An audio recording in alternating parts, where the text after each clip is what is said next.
கிறிஸ்துவுக்குள் அன்பான சகோதர சகோதரிகளே, உங்கள் யாவருக்கும் ஆண்டவராகிய இயேசு கிறிஸ்துவின் நாமத்தினாலே வாழ்த்துக்களை தெரிவித்துக் கொள்கிறேன். இன்றைக்கும் நாம் இயேசுவை போல மனுஷருடைய தயவில் வளர வழி என்ன என்ற தலைப்பிலே பாடத்தை படிக்க இருக்கிறோம். பெரும்பாலும் விசுவாசம், தேவனுடைய கிருபை, ரட்சிப்பு, நீதி, நியாயம் இதை பற்றி எல்லாம் நிறைய படிச்சிருப்போம்.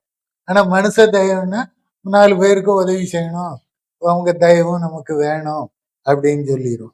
மேலான அதிகாரங்கள் இது கொஞ்சம் வித்தியாசமான தலைப்பா இருக்குங்கிறதுனால நாம் நன்றாக படிக்க முயற்சி செய்வோம். முதலாவதாக பார்க்கும் பொழுது, தேவன் யோசேப்புக்கு மனுஷருடைய தயவு கிடைக்கும்படி செய்தார் என்பதை நாம் அறிந்திருக்கிறோம். அவருடைய சகோதரர்கள்லாம் கூட அவரை பகைச்சாங்க. ஏன்னா அவருடைய தகப்பன் இவர் மேல பாசமா இருக்கிறாருங்கிறதுனால அவரை பகைச்சாங்க என்பதையும் நாம் அறிந்திருக்கிறோம். சொல்ல போனா அவரை கொல்லணும்னே நினைச்சாங்க, ஆனா அது நடக்கல என்பதையும் நாம் அறிந்திருக்கிறோம். இப்பொழுதும் நாம் ஆதியாகமத்தின் புஸ்தகம் 39ஆம் அதிகாரம் 1 முதல் 4 வசனங்களை வாசிப்போம். ஆதியாகமம் 39 1 முதல் 4 வசனங்கள். யோசேப்பு எகிப்துக்கு கொண்டு போகப்பட்டான். பார்வோனுடைய பிரதானியும் தலையாரிகளுக்கு அதிபதியுமாகிய போத்திபார் என்னும் எகிப்து தேசத்தான் அவனை அவ்விடத்துக்கு கொண்டு வந்த இஸ்மவேலரிடத்தில் விலைக்கு வாங்கினான். கர்த்தர் யோசேப்போடே இருந்தார். அவன் காரிய சித்தியுள்ளவனானான். அவன் எகிப்தியனாகிய தன் எஜமானுடைய வீட்டிலே இருந்தான். கர்த்தர் அவனோடே இருக்கிறார் என்றும் அவன் செய்கிற யாவையும் கர்த்தர் வாய்க்க பண்ணுகிறார் என்றும் அவன் எஜமான் கண்டு யோசேப்பினிடத்தில் தயவு வைத்து அவனை தனக்கு ஊழியக்காரனும் தன் வீட்டு விசாரணைக்காரனும் ஆக்கி தனக்கு உண்டான யாவற்றையும் அவன் கையில் ஒப்புவித்தான். இதுதான் மனுஷருடைய தயவாக இருக்கிறது. போத்திபார் என்ன செய்தானா, யோசேப்பினிடத்தில் தயவு வைத்தான். அதனால என்ன ஆச்சது, அவனை தனக்கு ஊழியக்காரனும் தன் வீட்டுக்கு விசாரணைக்காரனுமாக்கி தனக்கு உண்டான எல்லாவற்றையும் அவன் கையில் அவன் கையில் ஒப்புவித்தான். அப்போ ஏறத்தாழ பெர்சனல் அசிஸ்டன்ட் மாதிரி, பிஏ மாதிரி வைத்து விட்டார் போத்திபார். ஆனா அங்கேயும் அவர் வீட்டில இருந்தே நிறைய பிரச்சனைகள்லாம் வந்ததுன்னு தெரியும், போத்திபாருடைய மனைவி மூலமாக. ஆனாலும் அவனுக்கு இந்த போத்திபாருடைய தயவு கிடைக்க காரணம் என்ன என்று சொல்லி பார்க்கும் பொழுது, கர்த்தர் யோசேப்போடே இருந்தார். 2வது வசனத்துல நாம் அதை பார்க்கிறோம். கர்த்தர் யோசேப்போடே இருந்தார், அவன் காரிய சித்தி உள்ளவனானான். மனுஷ தயவு கிடைக்கணும்னா என்ன வேணும், முதல்ல கர்த்தர் நம்மோட இருக்க வேண்டும். கர்த்தர் யோசேப்போடே இருந்தார், அவன் காரிய சித்தி உள்ளவனானான். அவன் எகிப்தியனாகிய தன் எஜமானுடைய வீட்டிலே இருந்தான். இப்போ பிரைம் மினிஸ்டர் இருக்காருன்னா மற்ற மினிஸ்டர்ஸுக்கெல்லாம் அவர் வீட்டில இடம் கொடுப்பாரா? இவன் போத்திபாருடைய வீட்டிலே இருந்தான். விசாரணைக்காரனா இருந்தாலும் கூட அவன் போத்திபாருடைய வீட்டிலே இருந்தான். காரணம் என்ன, கர்த்தர் அவன் மேல் நோக்கமாயிருந்தார், அவன் தேவனுடைய தயவிலே வாழ்ந்தான் என்பதையும் நாம் தெரிந்திருக்கிறோம். அந்த இடத்துல பார்க்கும் பொழுது போத்திபாருடைய மனைவி இவனை இச்சித்து தன்னுடைய சேரும்படி கேட்டுக்கொண்டால் அதற்கு மறுத்தான் என்பதையும் கூட அறிந்திருக்கிறோம். ஆனால் இவன் மேல் பழியை போட்டு அவள் துர்ச்செய்தியை பரப்பினான் என்று சொல்லி பார்க்கிறோம். இந்த செய்தியை மனைவி சொன்ன உடனே எஜமானுக்கு கோபம் வந்தது. அது மனைவி சொல்லே மந்திரம்னு நினைச்சிட்டாரு இல்லையா? காரியத்தை சிந்திச்சு பார்க்கல, பகுத்து பார்க்கல. அதனால அவன் காவலிலே வைக்கப்பட்டவர்கள் இருக்கும் சிறைச்சாலையிலே அவனை ஒப்புவித்தான் என்று நாம் அறிந்திருக்கிறோம். இந்த அதிகாரத்தின் பிற்பகுதியிலே பார்க்கிறோம். அங்கேயும் கூட இந்த 39ஆம் அதிகாரம் 21வது வசனத்தை வாசிப்போம். 39:21. கர்த்தரோ யோசேப்போடே இருந்து அவன் மேல் கிருபை வைத்து சிறைச்சாலை தலைவனுடைய தயவு அவனுக்கு கிடைக்கும்படி செய்தார். பார்த்தீங்களா? சிறைச்சாலைக்காரனுடைய தயவு கிடைக்கும்படி. இப்ப எஜமானுடைய தயவு போயிட்டது. ஏன்னா எஜமானுடைய மனைவி இவன் மேல் தவறான குற்றம் சாட்டினாள். அங்கே சிறைச்சாலைக்காரனோட தயவு அவனுக்கு கிடைக்கும்படி கர்த்தர் செய்தார் என்று சொல்லி பார்க்கிறோம். சிறைச்சாலை தலைவன் என்ன செஞ்சானா? போத்திபார் எப்படி இவனுக்கு அதிகாரம் கொடுத்தானோ அதே மாதிரியாக சிறைச்சாலை தலைவன் சிறைச்சாலையில் வைக்கப்பட்ட யாவரையும் யோசேப்பின் கையிலே ஒப்புவித்தான். அங்க வீட்டின் முழு பொறுப்பும் கிடைத்தது. இங்கே சிறைச்சாலையின் பொறுப்பு முழுவதும் இப்ப ஜெயிலர் ஆயிட்டார் இல்லையா? அப்போ போத்திபாருக்கு விசாரணைக்காரனாய் இருந்தார், அவர் வீட்டிலே தங்கி இருந்தார். இப்போ ஃபுல் ஜெயிலும் இவருடைய கண்ட்ரோல்ல, அப்ப ஜெயிலர் ஆயிட்டார் இல்லையா என்று பார்க்கிறோம். அங்கே அவர்கள் செய்வது எல்லாவற்றையும் யோசேப்பு செய்வித்தான். தனக்கு பொறுப்பு இருக்குங்கிறதுனால கடமையில இருந்து அவன் தவறி போகவில்லை. மற்றவர்கள் எல்லாம் என்ன செய்தார்களோ அதையெல்லாம் இவனும் செய்தான். அவனுக்குள்ளே மனத்தாழ்மை இருந்தது. திரும்பவும் என்ன பார்க்கிறோம்? 23 கர்த்தர் அவனோட இருந்தபடியினாலும் அவன் எதை செய்தானோ அதை கர்த்தர் வாய்க்க பண்ணினபடியினாலும் அவன் வாசமாயிருந்த யாதொன்றையும் குறித்து சிறைச்சாலை தலைவன் விசாரிக்கவில்லை. சிறைச்சாலை தலைவன் கைதிகள் மேலெல்லாம் கண்ணோக்கமா இருக்கணும். ஆனா கர்த்தர் யோசேப்புக்கு காரியங்களை வாய்க்க செய்கிறார் என்பதை சிறைச்சாலை தலைவன் நன்கு அறிந்தபடியினாலே அவனை பற்றி ஒன்றுமே விசாரிக்கவில்லை. நம்ம ஒரு புதிய இடத்துக்கு போறோம், உடனே என்ன பண்ணுவாங்க? பார்த்த உடனே நீங்க எங்க இருந்து வந்தீங்க? இந்த இடத்துக்கு முந்திய வந்திருக்கீங்களா? இதுக்கு முன்னால இருந்த ஊழியர் தெரியுமா? நான் இப்ப இருக்கிற ஊரு எந்த ஊரு? அதுல எவ்வளவு எல்லாம் கேட்பாங்களா இல்லையா? சொன்னோடனே போனோடனே ஸ்டேஜுக்கு போங்கன்ட்டு மாலை போட்டு வரவேற்பாங்களா? பொன்னாடை போத்துவாங்களா? முதல்ல வந்திருக்கிறது யாரு? என்ன ஒற்றர்கள் மாதிரி இந்த எரியோ பட்டணத்துக்கு அனுப்பப்பட்ட மாதிரி யாரும் ஒற்றர் யாரும் வந்துட்டாங்களான்னு நினைப்பாங்க. முன்பின் தெரியாதவங்க எப்பொழுதும் விசாரிக்கிறது வழக்கம்தான். ஆனால் சிறைச்சாலை தலைவனோடு இப்போ சம்பாஷிக்கிற நிலைமையை பார்க்கும் பொழுது பார்த்தா யோசேப்பை குறித்து அவன் எதுவுமே கவலைப்படவில்லை. காரணம் என்ன? போத்திபார் தயவை வாய்க்க பண்ணிய கர்த்தர் சிறைச்சாலைக்காரனுடைய தயவையும் வாய்க்க பண்ணினார். காரணம் என்னன்னா யோசேப்போடே கர்த்தர் இருந்தார். கர்த்தர் அவனோட இருந்ததினாலே அவன் காரிய சித்தி உள்ளவன் ஆனான். மனுஷ தயவு அவனுக்கு கிடைத்தது என்று சொல்லி பார்க்கிறோம். இதே விதமாக ஆதியாகம புஸ்தகத்திலேயே பார்க்கும் பொழுது நாம் வாசிக்க கேட்ட வேத பாடத்திலே 31 முதல் 33, 34 வசனங்களை ஒரு நாள் ஏசா வெளியில் இருந்து களைத்து வந்தபோது யாக்கோபு கூழ் சமைத்து கொண்டிருந்தான். அப்பொழுது ஏசா யாக்கோபை நோக்கி, அந்த சிவப்பான கூழிலே நான் சாப்பிட கொஞ்சம் தா, இளைத்திருக்கிறேன் என்றான். இதனாலே அவனுக்கு ஏதோம் என்கிற பேர் உண்டாயிற்று.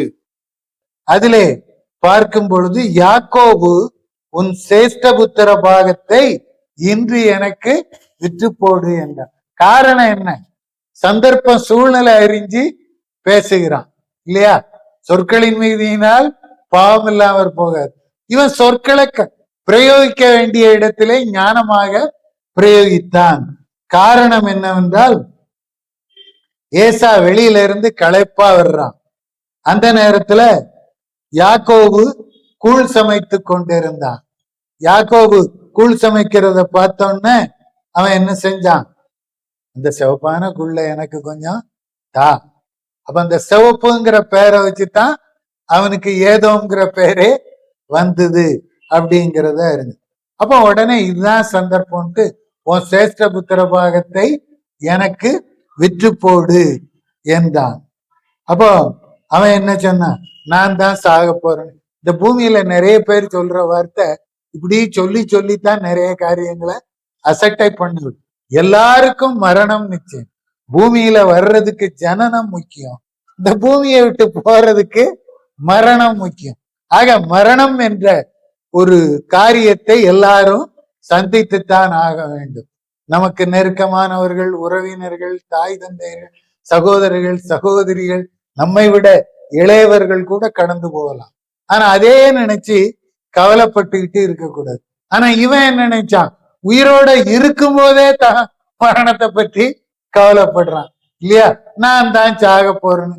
அப்போ எல்லாரும் சாக போறேங்கிறது எல்லாருக்குமே தெரியும் இல்லையா? தேவனை அறியாதவர்கள் கூட என்ன சொல்கிறார்? நான் என்னைக்காவது ஒரு நாள் சாக போறேன், எப்ப சாவேன்னு தெரியாது. இதெல்லாம் பெரிய பெரிய அரசியல்வாதிகள், மேதைகள் எல்லாரும் சொல்றதுதான். ஆனா அப்படி சாக போகிறோம் என்பதை அறிந்திருந்தாலும் நம்முடைய ஆசீர்வாதத்துக்குரிய காரியங்களை எந்த சூழ்நிலையிலும் இழந்து போகக்கூடாது. அவன் சேஷ்ட புத்திர பாகத்தையே சகோதரனுக்கு விற்று போட்டான். காரணம் என்ன? அந்த பசி, கண்கள்ல பாக்குற கவர்ச்சி, சிவப்பான கூழ் பாக்குறதுக்கு ரொம்ப அருமையா இருந்தது இல்லையா? கேப்பக்குள்ளா பயிட்டங்குள்ளா தெரியல. அந்த தட்டப்பயிறு கூட ஒரு வேலை சிவப்பா இருக்கலாம், அல்லது கேழ்வரகா இருக்கலாம், ஏதோ சிவப்பான கூழ். அப்ப அதுக்குள்ள எனக்கு தா என்ன. அவன் உடனே நீ எனக்கு தான்னு ரெக்வெஸ்ட் பண்ணும்போது அப்ப இவன் கண்டிஷன் போடுறான், உன் சேஷ்ட புத்திர பாகத்தை எனக்கு விற்று போடு. அப்ப நான் தான் ஜாக போறேன்னு. அப்போ மரணம்ங்கிறது ஒரு நாள் வரப்போகுது. ஆனா சேஷ்ட புத்திர பாகம் ஒரு தடவை கொடுத்துட்டா திரும்ப கிடைக்குமா? கிடைக்கும். ஆக நாம் தேவனுடைய பிள்ளைகள் என்ற பாகத்தை எப்பொழுதுமே இழந்து விடக்கூடாது, விட்டு கொடுக்க கூடாது. அதனாலதான் தன்னுடைய சேஷ்ட புத்திர பாகத்தை விற்று போட்ட ஏசாவை போல எவன் ஒருவனும் சீர்கெட்டவனாய் இருக்க வேண்டாம். நாம் ஒருவருக்கொருவர் சீர் பொருந்தியவர்களாய் இருக்க வேண்டுமே தவிர சீர்கெட்டவர்களாக இருக்கக்கூடாது என்பதை பார்க்கிறோம். அப்போ தேவன் கர்த்தர் எப்படி யோசேப்போடு இருந்தாரோ அதே வண்ணமாக யாக்கோபோடும் கூட இருந்தார் என்று சொல்லி பார்க்கிறோம். அதனால அவன் ஏசாவுக்கு அப்பத்தையும் பயிற்றங்குளையும் கொடுத்தான். அவன் புசித்து குடித்து எழுந்து போய்விட்டான். இப்படி ஏசா தன் சேஷ்ட புத்திர பாகத்தை அலட்சியம் பண்ணினான். அப்போ யாக்கோபு ஒரு எத்தன் தான், ஆனா தேவனுடைய தயவை பெற்றுக்கொண்டான். இங்க ஏசாவனுடைய தயவு அவனுக்கு கிடைக்கும். ஆனா செலவு எவ்வளவுதான்? ஒரு கப்பு கூழுதான். அந்த சிவப்பான கூழை கொடுத்த உடனே இவர் என்ன பண்ணிட்டாரு? சேஷ்ட புத்திர பாகத்தை தனக்கு சம்பாதித்து கொண்டார் என்று சொல்லி பார்க்கிறோம். சரி, அடுத்தபடியா எரிகோ பட்டணத்துக்கு போக போறோம். ரெயின் நகரை விட்டுட்டு அங்க போகல, செய்தியில எரிகோ பட்டணத்தை பற்றி படிக்க இருக்கிறோம். எரியோவை வேவு பார்க்க சென்ற 2 பேருக்கு ராகாப் என்னும் வேசியானவள் புகலிடம் கொடுத்தாள், அவர்களை காப்பாற்றினாள் என்று அறிந்திருக்கிறோம். இதை குறித்து யோசுவாவின் புஸ்தகத்திலே நாம் பார்க்கிறோம். யோசுவாவின் புஸ்தகம் 2ஆம் அதிகாரத்துக்கு திரும்புவோம். 2ஆம் அதிகாரம் 1ஆம் வசனம். நூனின் குமாரனாகிய யோசுவா சித்தீமில் இருந்து வேவுக்காரராகிய 2 மனுஷரை ரகசியமாய் வேவு பார்க்கும்படி அனுப்பி, நீங்கள் போய் தேசத்தையும் எரிகோவையும் பார்த்து வாருங்கள் என்றான். அவர்கள் போய் ராகாப் என்னும் பெயர் கொண்ட வேசியின் வீட்டுக்குள் பிரவேசித்து அங்கே தங்கினார்கள். தேசத்தை வேவு பார்க்கும்படி இஸ்ரவேல் புத்திரரில் சில மனுஷர் இந்த ராத்திரியிலே இங்கே வந்தார்கள் என்று எரிகோவின் ராஜாவுக்கு சொல்லப்பட்டது. சரி, எரிகோவின் ராஜாவுக்கு சொல்லப்பட்டது. ஆனா இவங்களை காட்டி கொடுத்தாளா? ராஜா வார்த்தைக்கே பயப்படல. தேவனுடைய மனுஷருக்கு இவள் தயவு பாராட்டினாள் என்று சொல்லி நாம் அறிந்திருக்கிறோம். அவள் தயவு பாராட்டினதினாலே அவர்களை ராஜாவின் மனுஷருடைய கைக்கு தப்புவித்ததினாலே என்ன நடந்தது என்று சொல்லி பார்ப்போம். இதே அதிகாரத்திலே 12 முதல் 14 வசனங்கள். இப்போதும் நான் உங்களுக்கு தயவு செய்தபடியினால் நீங்களும் எங்கள் தகப்பன் குடும்பத்துக்கு தயவு செய்வோம் என்று கர்த்தர் பேரில் எனக்கு ஆணையிட்டு, நீங்கள் என் தகப்பனையும் என் தாயையும் என் சகோதரரையும் என் சகோதரிகளையும் அவர்களுக்கு உண்டான எல்லாவற்றையும் உயிரோடே வைத்து எங்கள் ஜீவனை சாவுக்கு தப்புவிக்கும்படி எனக்கு நிச்சயமான அடையாளத்தை கொடுக்க வேண்டும் என்றாள். அப்பொழுது அந்த மனுஷர் அவளை நோக்கி, எங்கள் ஜீவனே உங்கள் ஜீவனுக்கு ஈடு. நீங்கள் எங்கள் காரியத்தை வெளிப்படுத்தாதிருந்தால் கர்த்தர் எங்களுக்கு தேசத்தை கொடுக்கும்போது நாங்கள் தயையும் சத்தியமும் பாராட்டுவோம் என்றார்கள். சரி, அந்த மனுஷர் ராகாபின் மூலமாக காக்கப்பட்டார்கள். அதே சமயத்துல நான் உங்களுக்கு தயவு செய்தது போல நீங்களும் எனக்கு தயவு செய்ய வேண்டும் என்று ராகாப் அந்த மனுஷரிடத்திலே கேட்டுக்கொண்டாள். அப்ப அந்த மனுஷர் அவளை பார்த்து என்ன சொன்னார்களா? எங்கள் ஜீவனே உங்கள் ஜீவனுக்கு ஈடு. நீங்கள் எங்கள் காரியத்தை வெளிப்படுத்தாதிருந்தால் கர்த்தர் எங்களுக்கு தேசத்தை கொடுக்கும் பொழுது நாங்கள் தயையும் சத்தியமும் பாராட்டுவோம் என்றார்கள். வேவு பார்க்க வந்தவர்கள் என்ன சொன்னார்கள்? உங்கள் குடும்பத்தாருக்கு நாங்களும் தயையும் சத்தியமும் பாராட்டுவோம். ஆக தயை செய்தால் தயவை பெற்றுக்கொள்ளுவோம். இந்த இடத்திலே ராகாபானவர் வேவுகாரருக்கு தயை பாராட்டினாள். அதனாலே அவள் தேவ தயவை மாத்திரமல்ல மனுஷருடைய தயவையும் அவள் பெற்றுக்கொண்டாள் என்பதை பார்க்கிறோம். அதை குறித்து பின்னாட்களிலே பார்க்கும் பொழுது என்ன நடந்தது என்று பார்ப்போம். அந்த சமயத்திலே பார்க்கும் பொழுது யோசுவா 6ஆம் அதிகாரம் 21 முதல் 23 வசனங்கள். பட்டணத்தில் இருந்த புருஷரையும் ஸ்திரீகளையும் வாலிபரையும் கிழவரையும் ஆடு மாடுகளையும் கழுதைகளையும் சகலத்தையும் பட்டயக்கருக்கினால் சங்காரம் பண்ணினார்கள். யோசுவா தேசத்தை வேவு பார்த்த 2 புருஷரை நோக்கி, நீங்கள் அந்த வேசியின் வீட்டிலே போய் நீங்கள் அவளுக்கு ஆணையிட்டபடி அந்த ஸ்திரீயையும் அவளுக்குண்டான யாவையையும் அங்கே இருந்து வெளியே கொண்டு வாருங்கள் என்றான். அப்பொழுது வேவுக்காரரான அந்த வாலிபர் உள்ளே போய் ராகாபையும் அவள் தகப்பனையும் அவள் தாயையும் சகோதரர்களையும் அவளுக்குள்ள யாவையும் அவள் குடும்பத்தார் அனைவரையும் வெளியே அழைத்து கொண்டு வந்து அவர்களை இஸ்ரவேல் பாளையத்துக்கு புறம்பே இருக்கும்படி பண்ணினார்கள். சரி, அவளை பாளையத்துக்கு புறம்பே இருக்கும்படி பண்ணினார்கள். ராகாபையும் அவள் தகப்பனையும் அவள் தாயையும் சகோதரர்களையும் அவளுக்குள்ள யாவற்றையும் அவள் குடும்பத்தார் அனைவரையும் வெளியே அழைத்து கொண்டு போய் பாளையத்துக்கு புறம்பே இருக்கும்படி. காரணம் என்ன? அவள் தப்புவிக்கப்பட வேண்டும்.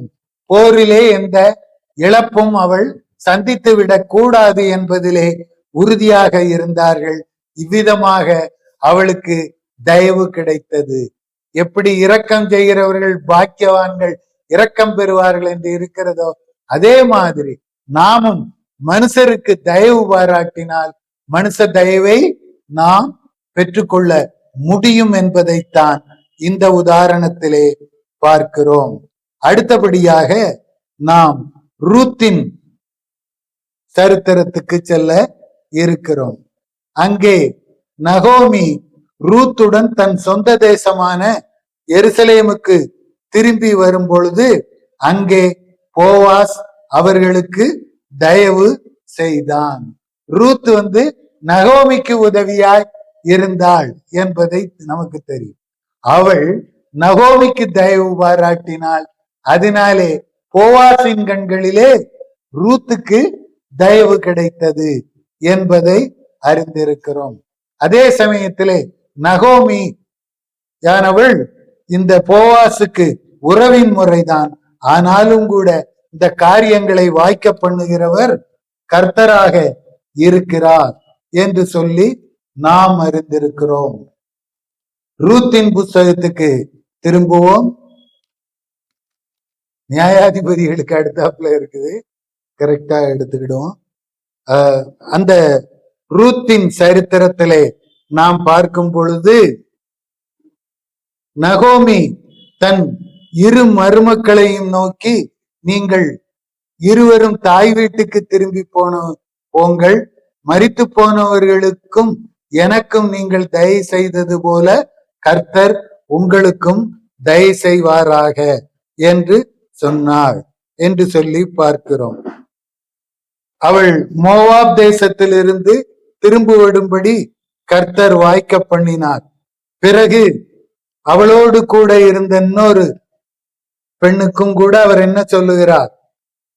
இந்த நகோமியானவள் 9-10 வசனங்களை வாசிப்போம்.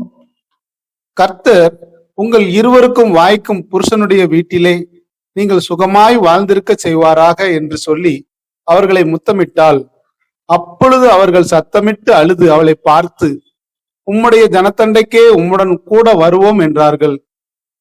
அதற்கு நகோமி, என் மக்களே, நீங்கள் திரும்பி போங்கள், என்னோடே ஏன் வருகிறீர்கள்? உங்களுக்கு புருஷராகும்படிக்கு இனிமேல் என் கர்ப்பத்திலே எனக்கு பிள்ளைகள் உண்டாகுமோ?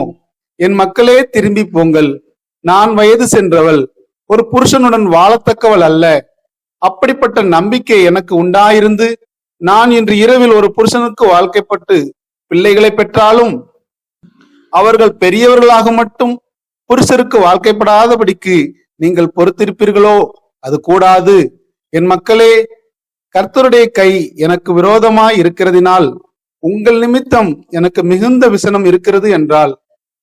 சரி, இந்த இடத்திலே அவருடைய ஆண் பிள்ளைகள் 2 பேரும் கூட இறந்து போனார்கள். இனி நான் கற்பம் தரித்து வயது சென்றவளாய் இருக்கிறேன், இன்னும் நான் கற்பம் தரித்து பிள்ளை பெற்று உங்களுக்கு விவாகம் செய்ய வாய்ப்பில்லை என்று தெளிவாக சொன்னாள். ஆனாலும் கூட இங்கே ரூத்தானவள் மிக ஜாக்கிரதையாக நகோமிக்கு பதிலளித்தாள். அவளுக்கு தயவு பாராட்ட வேண்டும் என்று நினைத்தாள் என்று சொல்லி பார்க்கிறோம். எலிமெலேக்கின் உறவு முறையான போவாஸ் என்பவன் மிகுந்த ஆஸ்திக்காரனாக இருந்தான் என்று சொல்லி நாம் பார்க்கிறோம்.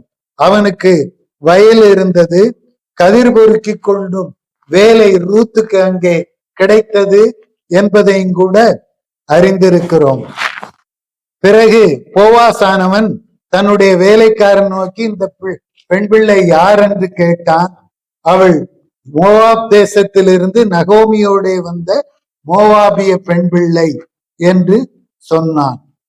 அப்படி சொன்ன பொழுது வேற வயலுக்கும் அவள் போக வேண்டாம், இங்கேயே இருக்கட்டும் என்று வேலைக்காரரிடத்திலும் சொன்னான், அவளிடத்திலேயும் சொன்னான். அவர்கள் அறுப்பருக்கும் வயலை நீ பார்த்து அவர்கள் பிறவே போ, ஒருவரும் உன்னை தொடாதபடிக்கு வேலைக்காரருக்கும் கட்டளையிட்டு இருக்கிறேன். உனக்கு தாகம் எடுத்தால் தண்ணீர் குடங்கள் அண்டைக்கு போய் வேலைக்காரர் மொண்டு வருகிறதிலே குடிக்கலாம். நியூ அப்பாயின்மெண்ட்டுக்கே எவ்வளவு ஆசீர்வாதங்கள் கிடைக்குது பாருங்க. இந்த மாதிரியாக அவள் நகோமிக்கு தயவு செய்தபடியினாலே ரூத்துக்கு இங்கே போவாசின் இடத்திலே தயவு கிடைத்தது என்று சொல்லி பார்க்கிறோம். அதை இங்கே போவாசே சுட்டி காட்டுகிறார். 11ஆம் வசனத்தை வாசிப்போம். ரூத் 2:11. அதற்கு போவாஸ் பிரதியுத்தரமாக, உன் புருஷன் மரணமடைந்த பின்பு நீ உன் மாமியாருக்கு செய்ததும், நீ உன் தகப்பனையும் உன் தாயையும் உன் ஜன்ம தேசத்தையும் விட்டு முன்னே நீ அறியாத ஜனங்களிடத்தில் வந்ததும் எல்லாம் எனக்கு விவரமாய் தெரிவிக்கப்பட்டது. சரி, இந்த இடத்துல மக்லோன் கிளியோனும் செத்து போயிட்டாங்க. அப்ப உன்னுடைய புருஷன் இறந்த பிறகும் கூட உன் மாமியாருக்கு தயவு பாராட்டினதும் எனக்கு தெரியும். அப்ப தயவு செய்கிறவர்களுக்கு தேவன் தயவை வாய்க்க பண்ணுகிறாராக இருக்கிறார் என்பதை இந்த வசனத்திலே நாம் கண்டு கொள்ளுகிறோம். சரி, அடுத்தபடியா பார்க்கும் பொழுது தாவீது எவ்வளவு நெருக்கடியில இருந்தாருங்கிறது நமக்கு தெரியும். அவர் ராஜாவாய் இருந்தார். ஆடுகளின் பின்னே சென்ற தாவீதை தேவன் ஜனங்களுக்கு ஒரு மேய்ப்பனாக ஏற்படுத்தினார். ஆனாலும் கூட அவன் சந்தித்த சவால்கள், எதிர்கொண்ட பிரச்சனைகள் எல்லாம் அதிகம் இல்லையா? புறஜாதியாராலும் சொந்த ஜனங்களாலும் அவருக்கு இந்த புதிய ஏற்பாட்டுல பவுல் எப்படி பிரச்சனைகளை சந்திக்கிறாரோ அதே மாதிரி தான் தாவீதும் சந்தித்தார். இன்னும் சவுலின் குமாரத்தி ஆகிய மீகாளை விவாகம் பண்ணி இவள் தாவீதை குறித்து பரியாசம் பண்ணினார் இல்லையா? கர்த்தருக்கென்று சந்தோஷித்து நடனமாடிய பொழுது அவனை பரியாசம் பண்ணினார். இன்னும் தாவீதின் சொந்த மகனே அவனுக்கு எதிராளியானான். சமஸ்த இஸ்ரவேலுக்கும் ராஜாவாக ஏற்படுத்தப்பட்ட சவுலுக்கு இவன் உண்மையுள்ளவனாக இருந்தான். ஆனால் இவன் காரிய சித்தி உள்ளவனாய் இருக்கிறான். அதனாலே தேவன் இவனை ஆசீர்வதிக்கிறார் என்பதை அறிந்து சவுலும் எப்பொழுது இவனை கொள்ளலாம் என்று வகை தேடிக் கொண்டிருந்தான். ஆனால் நல்ல விதமாக தாவீதின் குமாரனாகிய யோனத்தான் இவனுக்கு சிநேகிதனாயிருந்தான். ஸ்திரீகளின் சிநேகித்தை பார்க்கலும் தாவீது யோனத்தானுடைய சிநேகம் மிக அருமையானதாக இருந்தது என்று வேத வாக்கியங்களே நமக்கு சாட்சி கொடுக்கின்றன. இப்பொழுதும் கூட பார்க்கும் பொழுது யோனத்தான் தனக்கு தயவு பாராட்டினான் என்பதை மனதிலே கொண்டவனாக, கர்த்தரே இதை பல சூழ்நிலைகளிலும் வாய்க்க செய்தார் என்பதை உணர்ந்தவனாக, இன்னும் தாவீது தேவனுடைய இருதயத்திற்கு ஏற்றவனாயிருந்ததினாலே யோனத்தானின் நிமித்தமாக 2 கால்களும் விளங்காதவனாயிருந்த யோனத்தானின் குமாரனாகிய மேவிபோசேத்துக்கும் தயவு செய்தான் என்பதை நாம் அறிந்து கொள்ள வேண்டும். 2 சாமுவேல் 9ஆம் அதிகாரம் 13ஆம் வசனம். மேவிபோசேத் ராஜாவின் பந்தியில் நித்தம் அசனம் பண்ணுகிறவனா இருந்தபடியினால் எருசலேமிலே குடியிருந்தான். அவனுக்கு 2 காலும் முடமாயிருந்தது. சரி, மேவிபோசேத் ராஜாவின் பந்தியில் நித்தம் அசனம் பண்ணுகிறவனாய் இருந்தவர். ராஜாவுடைய பந்தின்னா எவ்வளவு பெருசா இருக்கும். எந்த போஜனமோ எந்த பானமோ குறைவாய் இருக்காது. அப்பம், திராட்சரசம், அத்திப்பழ இடைகள் எல்லாம் திருப்தியா இருக்கும் இல்லையா? ஆனா அங்கே அவன் தினமும் அசனம் பண்ணுகிறவனாய் இருந்தான். எருசலேமிலே குடியிருந்தான். அப்போ ராஜாவும் இவன் முடவனா இருக்கான், இவன் பக்கத்துல இவனை கொண்டு போய் நம்ம பக்கத்துல வச்சா நமக்கு இருக்கிற ரேட்டும் இறங்கிரும் நினைச்சாரா தாவீது? இல்லை, அவனே அற்பமாய் நினைக்கவில்லை. ஏனென்றால் யோனத்தான் தன் மீது கொண்ட அன்பினால் யோனத்தான் தன்னுடைய தகப்பன் கைக்கு எப்படியெல்லாம் தப்புவித்தான், ஆலோசனை சொன்னான் என்பதை அறிந்திருந்தபடியினால் மேவிபோசேத்துக்கு மிகுந்த உதவியாயிருந்தான். தயை பாராட்டினான், தயவை பெற்றுக்கொண்டான். நாம் அநேகருக்கு தயவு பாராட்ட வேண்டும். அப்பொழுது தயவு நமக்கு கிடைக்கும்.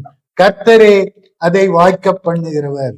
ஏனென்றால் யோசேப்புக்கு மனுஷருடைய தயவை வாய்க்க பண்ணின தேவன், யாக்கோவுக்கு மனுஷருடைய தயவை வாய்க்க பண்ணின தேவன், ரூத்துக்கு மனுஷருடைய தயவை வாய்க்க பண்ணின தேவன் இல்லையா? தாவீதுக்கு தயவை வாய்க்க பண்ணின தேவன் நமக்கும் அதை வாய்க்க பண்ணுகிறவராக இருக்கிறார். லூக்கா எழுதின சுவிசேஷம் 2ஆம் அதிகாரம் 52ஆம் வசனத்தை வாசிப்போம். லூக்கா 2:52. இயேசுவானவர் ஞானத்திலும் வளர்த்தியிலும் தேவ கிருபையிலும் மனுஷர் தயவிலும் அதிகமாய் விருத்தி அடைந்தார். எதுலெல்லாம் விருத்தி அடைந்தாரா? நாளுக்கு நாள் ஞானத்திலும் வளர்த்தியிலும் தேவ கிருபையிலும் மனுஷர். நிறைய பேர் ஞானத்துக்காக ஜெபிப்போம், புத்திக்காக ஜெபிப்போம், அறிவுக்காக ஜெயிப்போம், தேவ கிருபைக்காகவும் ஜெயிப்போம். உடைய கிருபை. ஆனா வளர்த்தியை பற்றி கவலைப்பட மாட்டோம். மனுஷ தயவை பற்றி எனக்கும் தேவனுக்கும் நேரடியா தொடரும். மனுஷ தெய்வம் நமக்கு தேவை. அதிலும் கிறிஸ்துவானவர் விருத்தி அடைந்தார் என்றுதான் வேதவசனம் சொல்லு. கிறிஸ்துவின் அடிச்சுவடுகளை பின்பற்றுகிறோம் என்று சொல்லுகிற சகோதர சகோதரிகளாகிய நாம் மனுஷ தயவிலும் வளர வேண்டியதா இருக்கிறது. அடுத்தபடியா, சரி, அது இயேசு இருந்தாருன்னா அவரு தேவகுமாரன், மனுஷ தயவை பெற்றுக்கொள்ளுவார். ஏனென்றால் அவர் அநேகருக்கு உதவியாக இருந்திருக்கிறார், பசியாயிருந்தவர்களுக்கு போஜனம் கொடுத்திருக்கிறார், சிறைப்பட்டவர்களை விடுதலையாக்கி இருக்கிறார். அதனால அவர் மனுஷர் மேல தயவு பாராட்டுவார். நமக்கு என்னையா அதனால ஆதாயம் என்று யாராவது கேட்போமானால் வாசிப்போம். அப்போஸ்தலருடைய நடவடிக்கைகள் 2ஆம் அதிகாரம் 47ஆம் வசனம். தேவனை துதித்து ஜனங்கள் எல்லாரிடத்திலும் தயவு பெற்றிருந்தார்கள். ரட்சிக்கப்படுகிறவர்களை கர்த்தர் அனுதினமும் சபையிலே சேர்த்து கொண்டு வந்தார். சபை வளர்ச்சி அடையணும்னா என்ன செய்யணும்? மனுஷருக்கு நாம தயவு பாராட்டணும், இல்லையா? அநீதியுள்ள உலக பொருள்களினாலே உங்களுக்கு சிநேகிதரை சம்பாதியுங்கள்.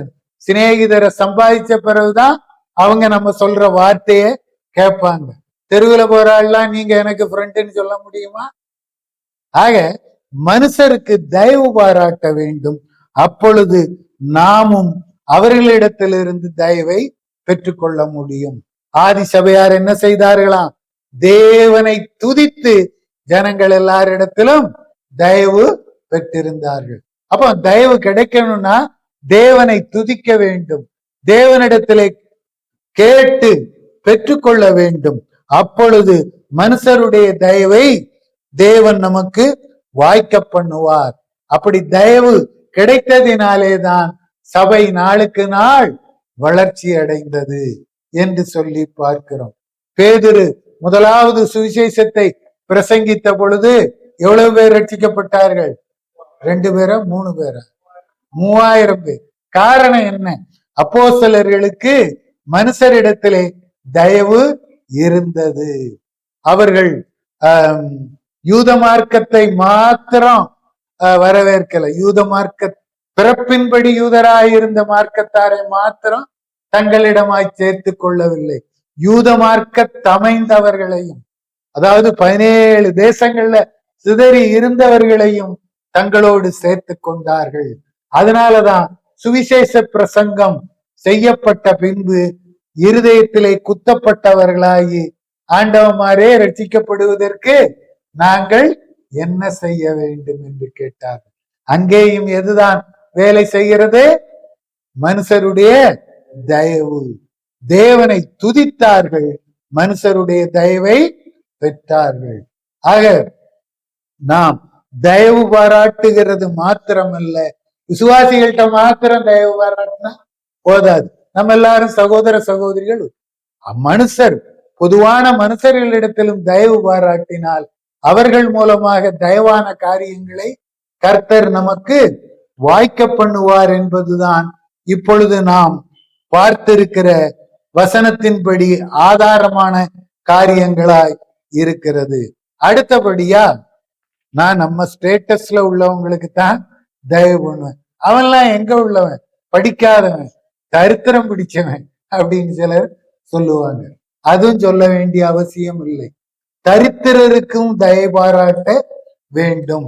நீதிமொழிகள் 14ஆம் அதிகாரம் 31ஆம் வசனத்தை வாசிப்போம். நீதிமொழிகள் 14:31.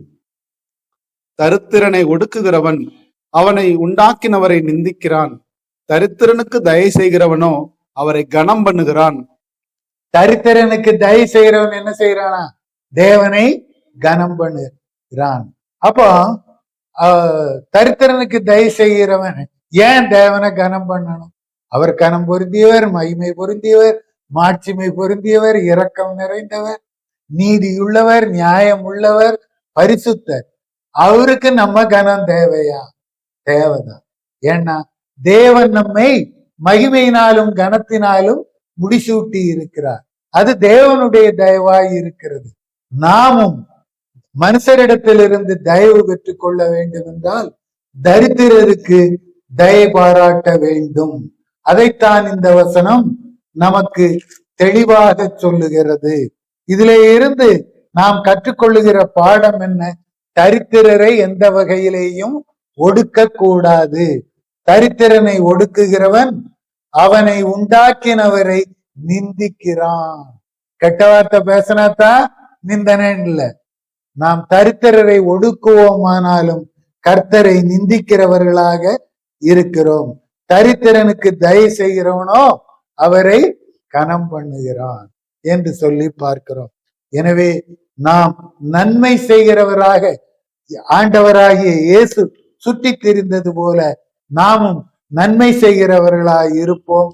தரித்திரருக்கு ஒடுக்குதலை செய்யாமல் தயை பாராட்டுகிறவர்களாக இருந்தோமானால் தேவன் நிச்சயமாகவே நம்மை கனப்படுத்துவார். தொடர்ந்து வாசிப்போம். சங்கீதங்களின் புத்தகம் 41 அதிகாரம் 1 வசனம். சங்கீதம் 41 வசனம் 1. சிறுமைப்பட்டவன் மேல் சிந்தையுள்ளவன் பாக்கியவான், தீங்கு நாளில் கர்த்தர் அவனை விடுவிப்பார். சரி, சிறுமைப்பட்டவன் மேல் சிந்தையுள்ளவன் பாக்கியம். நானே சிறுமையும் எளிமையானவன், நான் எங்க என்னை விட சிறுமையானவனை கண்டுபிடிக்கிறது அப்படின்னு சொல்லு. சிலர் துக்கம், துயரம், வேதனைகள், பாடுகள், உலகத்துல யாருமே என்ன மாதிரி பாட அனுபவிச்சிருக்க மாட்டாங்க அப்படின்னு குடும்பங்கள்ல பேசுவாங்க. ஆனா இங்கே வசனம் என்ன சொல்லுகிறது? சிறுமைப்பட்டவன் மேல் சிந்தையுள்ளவன் பாக்கியவான், தீங்கு நாளில் கர்த்தர் அவனை விடுவிப்பார்.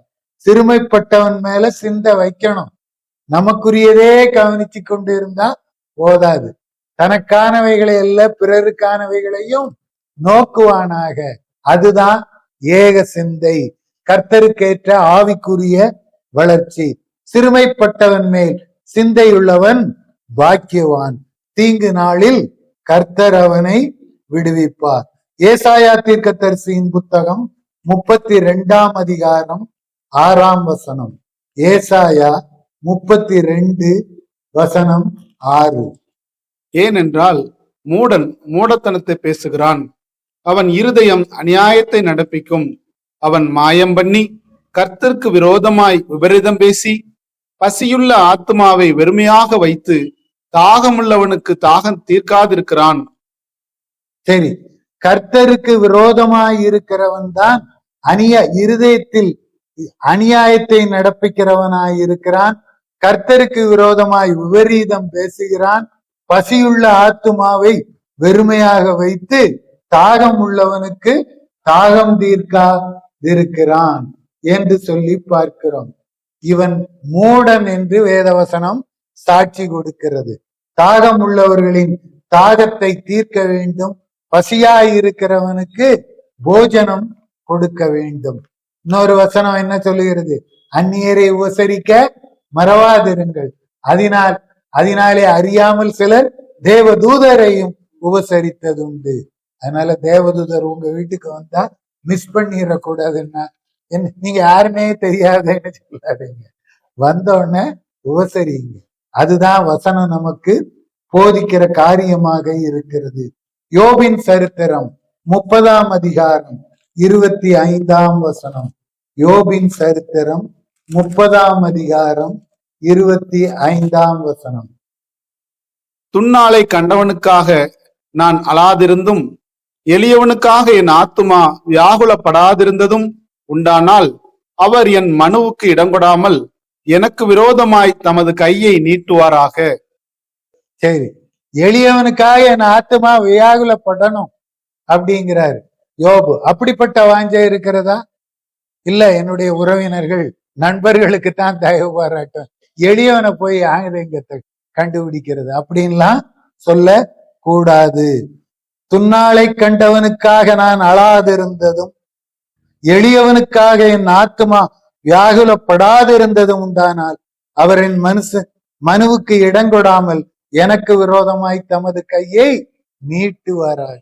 எவ்வளவு தைரியமா பேசுறாரு. அப்போ நாம் எளியவர்களுக்கு இறங்க வேண்டும். நம்முடைய ஆத்துமா அவர்களை கண்டு வியாகுலப்பட வேண்டும். நம்மால் இயன்ற உதவிகளை அவர்களுக்கு செய்ய வேண்டும் என்பதுதான் இந்த வசனம் நமக்கு உணர்த்தக்கூடிய கருத்தாக இருக்கிறது என்று சொல்லி பார்க்கிறோம். அடுத்தபடியா பார்க்கும் பொழுது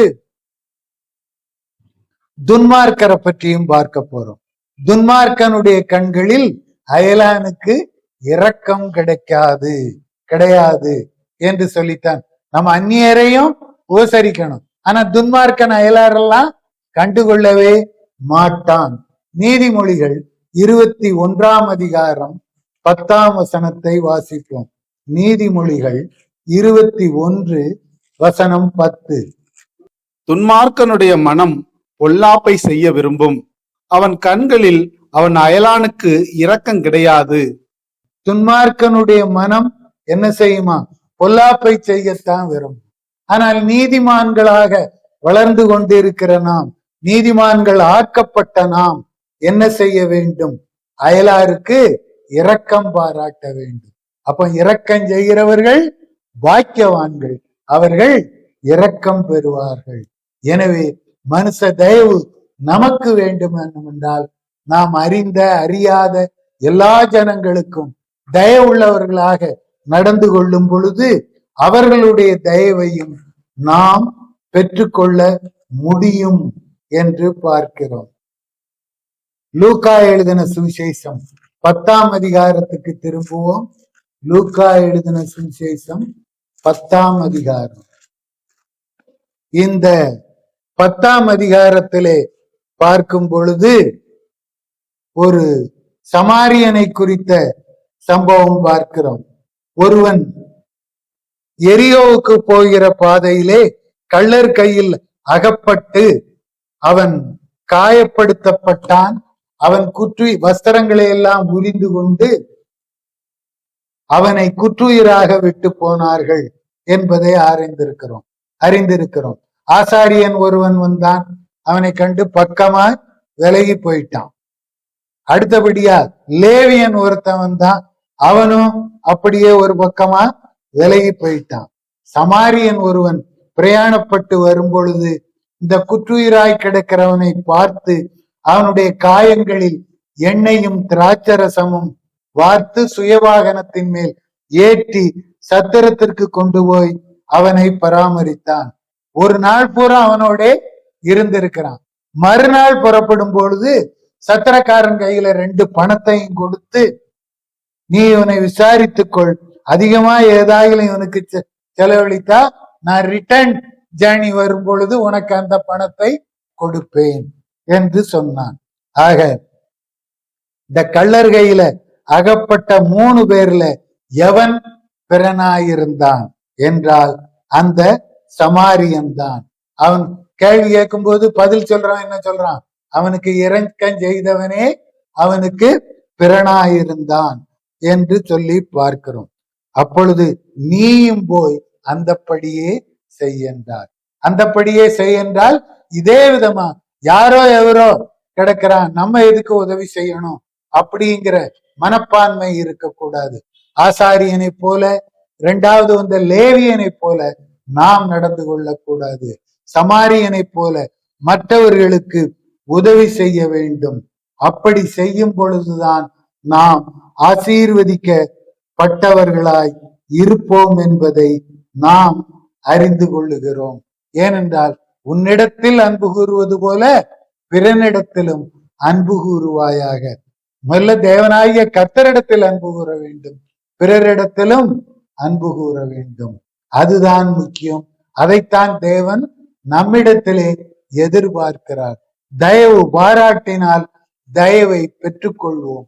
கர்த்தர் நம்மோடு இருக்கிறார் என்பது நிரூபிக்கப்பட வேண்டும் என்றால் யாவருக்கும் நன்மை செய்ய நாடுகிறவர்களாக நாம் இருக்க வேண்டியது அவசியம்.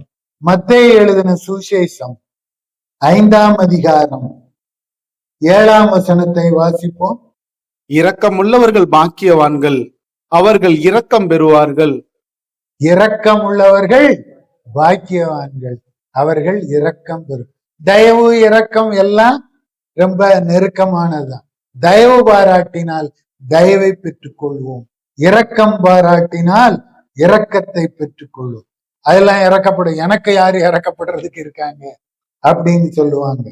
ஆனா இரக்கம் இல்லாதவனுக்கு இரக்கமில்லாத தீர்ப்பு தான் கிடைக்கும் என்று வேதவசனம் நமக்கு தெளிவாக சொல்லுகிறது.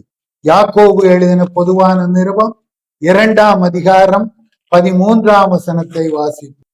ஏனென்றால் இரக்கம் செய்யாதவனுக்கு இரக்கமில்லாத நியாய தீர்ப்பு கிடைக்கும். நியாய தீர்ப்புக்கு முன்பாக இரக்கம் மேன்மை பாராட்டும். நியாய தீர்ப்புல போய் சட்டம் பேசிக்கிட்டு இருக்க முடியாது. நியாய தீர்ப்புக்கு முன்பாக இரக்கம்தான் மேன்மை பாராட்டும். இரக்கம் செய்யாதவனுக்கு இரக்கம் இல்லாத நியாய தீர்ப்பு கிடைக்கும். எனவே நாம் தேவனிடத்திலிருந்து கிறிஸ்துவனிடத்திலிருந்து நல்ல தீர்ப்பை பெற்றுக்கொள்ள வேண்டும் என்றால் இரக்கம் பாராட்ட வேண்டும். அப்பொழுது தேவன் நமக்கும் நியாய தீர்ப்பிலே இரக்கம் பாராட்டுவார். நீதிமொழிகளின் புத்தகம் 11ஆம் அதிகாரம் 17ஆம் வசனம். நீதிமொழிகள் 11:17. தயையுள்ள மனுஷன் தன் ஆத்மாவுக்கு நன்மை செய்து கொள்கிறான், கடூரனோ தன் உடலை அலைக்கழிக்கிறான். இது எப்படி? கடூரனோ தன் உடலை அவன் மற்றவங்களுக்கு கொடுமையான காரியங்களை செய்ய வேண்டும் என்றுதான் எதிர்பார்ப்பான். அவன் எதை விதைக்கிறானோ அதையேதான் அறுப்பான். எனவேதான் தயையுள்ள மனுஷன் தன் ஆத்மாவுக்கு நன்மை செய்து கொள்ளுகிறான். அப்போ நம்ம தயவு பாராட்டினா நமக்கும் தயவு கிடைக்கும் என்பதைத்தான் இன்றைக்கு பார்த்த உதாரணங்கள் மூலமாக நாம் அறிந்து கொண்டோம். சங்கீதங்களின் புத்தகம் 18ஆம் அதிகாரம் 25ஆம் வசனம். சங்கீதங்களின் புத்தகம் 18:25. தயவுள்ளவனுக்கு நீர் தயவுள்ளவராகவும் உத்தமனுக்கு நீர் உத்தமராகவும். சரி, தயவுள்ளவனுக்கு தேவன் தயவுள்ளவராக இருக்கிறார், உத்தமனுக்கு அவர் உத்தமராக தோன்றுகிறார். எனவே மாறுபாடு உள்ளவர்களாக இருந்தால் நமக்கும் கர்த்தர் மாறுபாடு உள்ளவராகத்தான் தோன்றுவார். எனவே நாம் யாவருக்கும் தயவு பாராட்டுவோம், மனுஷ தயவை பெற்றுக்கொள்ளுவோம். அப்பொழுது கர்த்தர் நிச்சயமாக நம்மோடு கூட இருப்பார் என்பதுதான் நாம் இன்றைக்கு கற்றுக்கொள்ளுகிற பாடமாக இருக்கிறது. நீதிமொழிகள் 21:21. நீதியையும் தயையையும் பின்பற்றுகிறவன் ஜீவனையும் நீதியையும் மகிமையும் கண்டடைவான்.